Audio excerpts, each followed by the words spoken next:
Ayan guys, kung malala nyo, ito yung Fortuner na flooded. Tapos yung makina nag-stack up. So ang ginawa natin, binaba natin yung makina, general overhaul. So ngayon nasalpak na natin. So magpapaandar na lang tayo. So nagkabit tayo ng mga module, pati transmission nito binaba, nilinisan.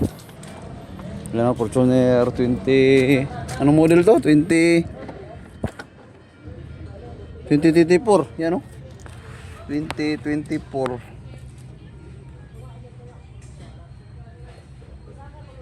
Yan.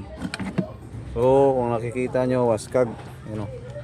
So nagkabit pa lang tayo ng mga module, ECU, tsaka yung mga ganito susi module.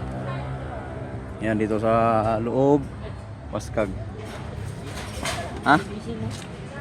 Patubilig disin pa kasi disin. So yan o. So try natin yung on. Yan, so key not detected. So kailangan pa natin i-program yung susi. So may tatlong susi siya dito. Yan. So scan man natin. Ayan, matapos nating i-register yung susi niya. Ito yung susi niya. So magpa-crank na tayo. Crank. Wala pang diesel kasi binaba yung tangke. Yan o. Yan, nagka-crank na siya. Ignition on.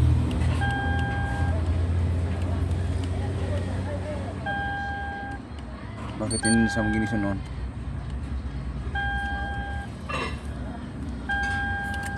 Yan o. Nag-una siya. Okay, start!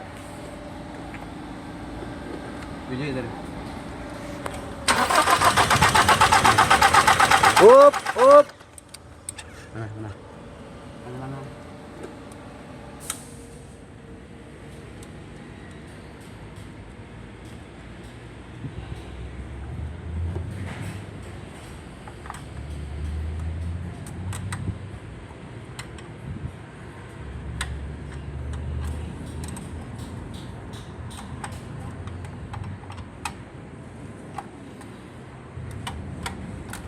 Ye.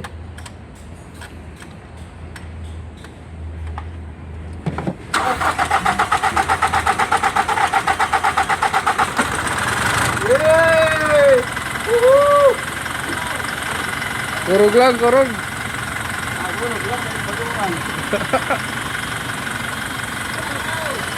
Kurog lang niya, umusok na.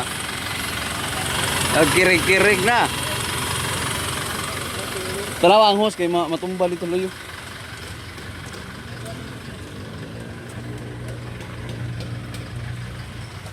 Suka-suka.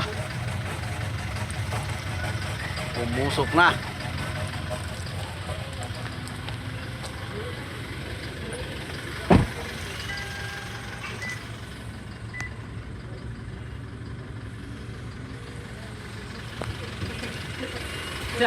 Fluid.